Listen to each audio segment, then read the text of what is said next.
Assalamualaikum warahmatullahi wabarakatuh. Untuk hari ini masih dengan materi yang sama, yaitu definisi jaringan nirkabel. Melanjutkan materi yang kemarin, karena kemarin saya baru menjelaskan setengahnya saja, dan hari ini saya akan melanjutkan penjelasannya tentang definisi jaringan nirkabel. Materi selanjutnya, ini ada faktor-faktor yang perlu dipertimbangkan dalam penggunaan jaringan nirkabel. Jaringan komputer nirkabel memberikan fleksibilitas dalam instalasi dan konfigurasi serta kebebasan berhubungan dengan mobilitas jaringan. Hal-hal yang perlu dipertimbangkan dalam menjalankan sistem jaringan komputer nirkabel itu yang pertama ada jangkauan atau jarak radiusnya. Untuk sistem jaringan komputer nirkabel ini bervariasi mulai dari di bawah 100 kaki sampai lebih dari 300 kaki. Jangkauan dapat diperluas dan kebebasan bergerak via roaming dapat dilakukan menggunakan microcells. Terus yang kedua ada throughput. Dalam jaringan komputer nirkabel tergantung pada produk dan jenis pengaturannya. Faktor-faktor yang mempengaruhi throughput termasuk jumlah pengguna, faktor-faktor yang mempengaruhi perlambatan, misalnya jarak dan multipath, tipe jaringan komputer nirkabel yang digunakan, seperti latensi dan bottleneck pada bagian jaringan komputer berkabel. Yang ketiga ada integritas dan reliabilitas. Desain yang bagus dari produsen alat teknologi jaringan komputer nirkabel yang telah terbukti dan aturan batas jarak sinyal menghasilkan koneksi yang lebih bagus daripada koneksi telepon seluler dan memberikan integritas data yang performanya sama atau bahkan lebih bagus daripada jaringan berkabel. Yang keempat ada kompatibilitas dalam jaringan yang telah ada. Kebanyakan jaringan komputer nirkabel telah disiapkan untuk memenuhi standar industri interkoneksi dengan jaringan berkabel. Contohnya seperti Ethernet atau token ring serta didukung oleh sistem operasi jaringan. Sama halnya dengan jaringan komputer melalui penggunaan driver yang tepat. Setelah terinstal, maka jaringan akan menganggap komputer nirkabel sama seperti komponen jaringan yang lain. Yang kelima ada interoperabilitas perangkat jaringan nirkabel.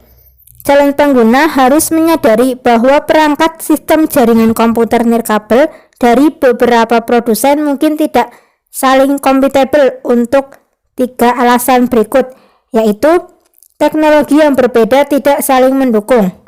Sistem yang menggunakan band frekuensi yang berbeda tidak akan saling berkomunikasi walaupun keduanya menggunakan teknologi yang sama. Serta sistem dari produsen yang berbeda kemungkinan tidak akan berhubungan walaupun keduanya menggunakan teknologi dan band frekuensi yang sama, sehubungan dengan perbedaan implementasi teknologi pada setiap produsen. Yang keenam ada interferensi dan koeksistensi. Dengan tidak adanya aturan lisensi frekuensi pada produk-produk perangkat jaringan komputer nirkabel, berarti produk lain yang merancang energi dalam spektrum frekuensi yang sama secara potensial dapat mengakibatkan interferensi terhadap sistem komputer nirkabel. Contohnya adalah oven microwave. Tapi sebagian besar produsen perangkat jaringan komputer nirkabel telah mendesain produk mereka dengan memperhitungkan interferensi oven microwave. Hal lain yang patut dipertimbangkan adalah penggunaan beberapa merek perangkat jaringan komputer nirkabel dari produsen yang berbeda-beda. Dan yang ketujuh ada izin penggunaan frekuensi. Perangkat jaringan komputer nirkabel secara tipikal didesain untuk beroperasi pada bagian spektrum radio, di mana FCC atau lembaga yang mengatur transmisi radio tidak mensyaratkan end user untuk membayar izin penggunaan gelombang radio. Di Amerika Serikat, Umumnya jaringan komputer nirkabel menggunakan frekuensi pada salah satu gelombang ISM, Instrumentation, Scientific, and Medical. Yang kedelapan, kemudahan dalam penggunaan. Jaringan komputer nirkabel menyederhanakan banyak aturan dalam hal instalasi dan konfigurasi yang memusingkan para administrator jaringan. Karena hanya titik akses yang membutuhkan kabel, maka para administrator jaringan dibebaskan dari urusan menarik kabel. Dengan sedikitnya kabel yang digunakan, maka sangat mudah untuk memindahkan, menambah, dan mengubah konfigurasi dalam jaringan. Dengan sifatnya yang portable atau mudah dipindahkan, dari jaringan komputer nirkabel memberikan keleluasaan bagi administrator jaringan untuk melakukan prakonfigurasi dan memperbaiki seluruh jaringan sebelum memasang pada lokasi yang terpisah.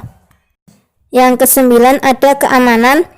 Ini sangat sulit bagi orang luar untuk menyadap lalu lintas jaringan komputer nirkabel. Teknik enkripsi yang kompleks membuat hal tersebut sangat sulit dimungkinkan, sehingga yang hanya perlu diawasi adalah penggunaan akses ke jaringan. Yang ke-10, ada biaya.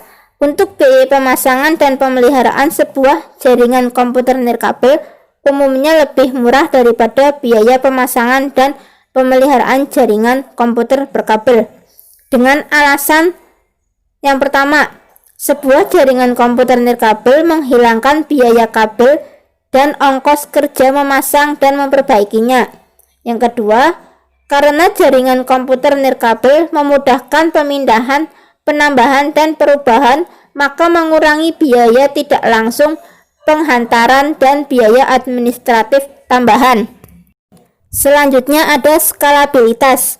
Jaringan komputer nirkabel dapat mendukung banyak klien atau wilayah jangkauan dengan menambah titik akses untuk memperkuat atau memperluas liputan.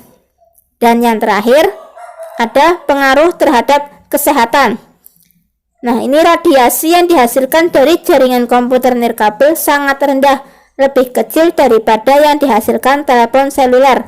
Karena pada gelombang radionya memudar dengan cepat, maka radiasi yang terkirim hanya sebagian kecil yang menerpa orang-orang yang bekerja dalam sistem jaringan komputer nirkabel tersebut. Media koneksi jaringan nirkabel. Ada beberapa macam media koneksinya. Yang pertama ada inframerah. Ini menggunakan gelombang cahaya yang memiliki frekuensi lebih rendah daripada yang diterima oleh mata manusia. Inframerah ini kebanyakan digunakan pada sistem remote control pada televisi.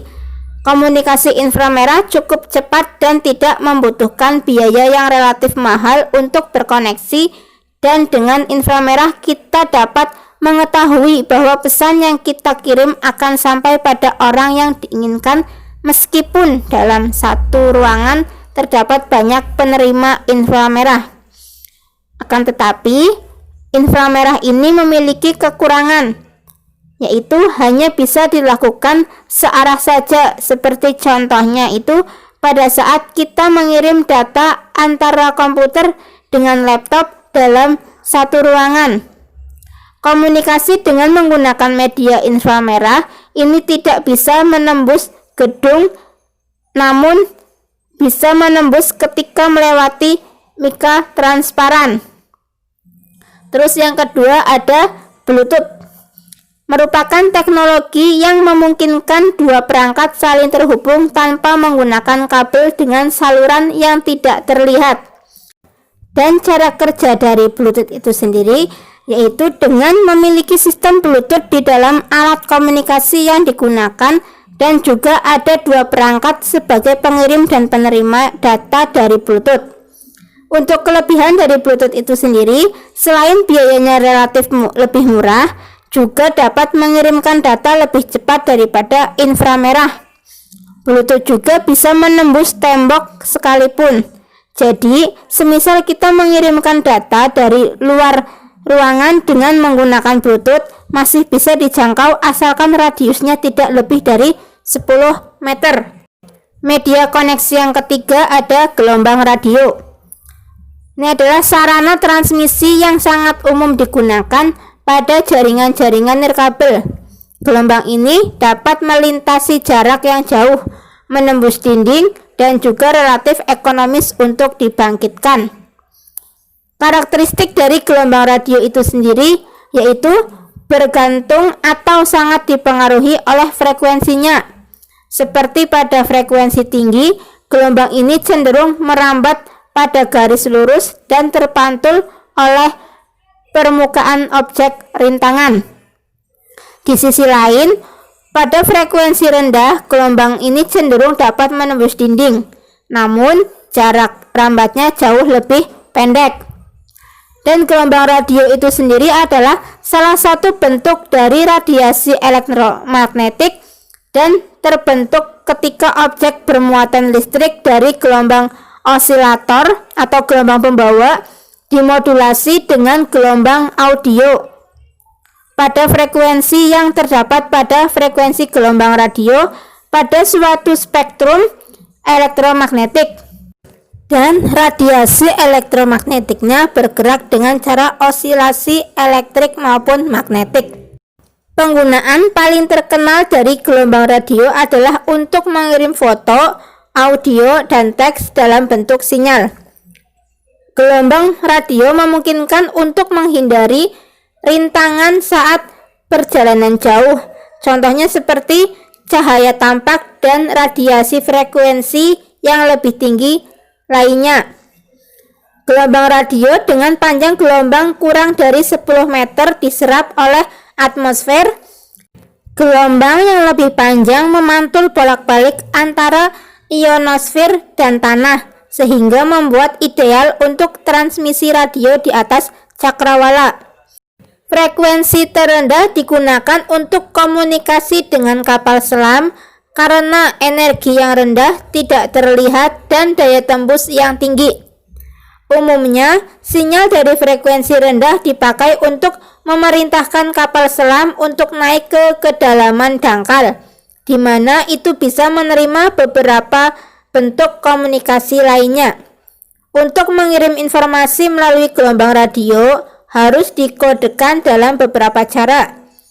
Ada dua metode utama yang dikenal, yaitu metode modulasi amplitudo dan modulasi frekuensi. Yang terakhir ada gelombang mikro. Gelombang mikro memiliki frekuensi yang tinggi dan dibagi menjadi beberapa jenis gelombang. Yang pertama ada frekuensi gelombang UHF. Ini berkisar antara 300 MHz hingga 3 GHz. Nama gelombang ini mungkin sering didengar saat membicarakan gelombang televisi swasta nasional. Terus yang kedua, frekuensi gelombang EHF berkisar antara 30 GHz hingga 300 GHz.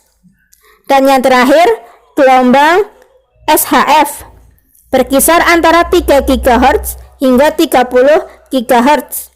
Frekuensi gelombang SHF lebih rendah daripada frekuensi gelombang EHF. Gelombang mikro biasa digunakan pada jaringan komputer jenis MAN. Artinya, cakupan gelombang mikro tidak terlalu luas. Komponen pada jaringan nirkabel. Pada suatu jaringan nirkabel terdiri atas beberapa komponen yang saling menunjang satu sama lain. Komponen-komponen yang diperlukan dalam membangun jaringan nirkabel adalah perangkat komputer, base station, dan wireless infrastruktur. Perangkat komputer yang dimaksud adalah perangkat-perangkat yang berada di end system jaringan wireless. Sebuah PC bisa berfungsi sebagai perangkat komputer bila PC tersebut terpasang wireless NIC. Setiap wireless NIC dapat berkomunikasi sesuai dengan standarisasi dari NIC tersebut. Jika NIC menggunakan standarisasi 802.11b, maka NIC tersebut bisa digunakan atau dapat berkomunikasi dengan perangkat yang memiliki standar yang sama. Base station yang dimaksud adalah perangkat yang menghubungkan perangkat komputer dengan jaringan nirkabel. Contohnya, access point, wireless router. Adapun infrastruktur wireless akan menghubungkan pengguna dengan end system seperti PDA atau perangkat mobile lainnya. Untuk penjelasan lebih lanjutnya dari komponen-komponen jaringan WAN, yang pertama ada access point.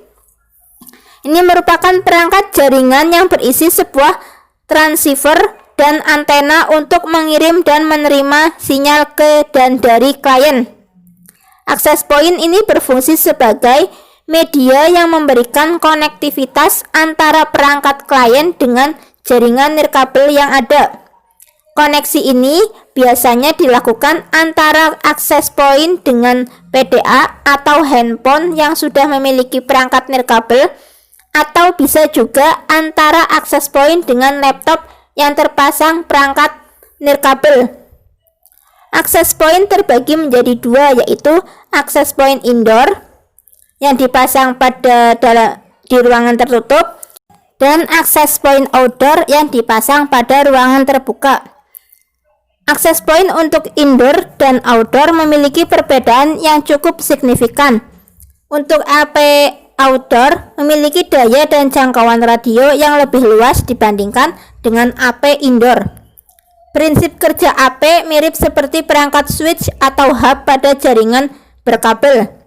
Perbedaannya hanya terletak pada media transmisi yang digunakan, di mana perangkat switch dan hub menggunakan kabel UTP untuk melakukan transmisi data, sedangkan perangkat AP menggunakan gelombang radio pada medium udara. Komponen kedua ada network adapter. Network adapter digunakan dalam jaringan nirkabel, bisa berupa wireless NIC, USB eksternal, PC card eksternal atau NIC.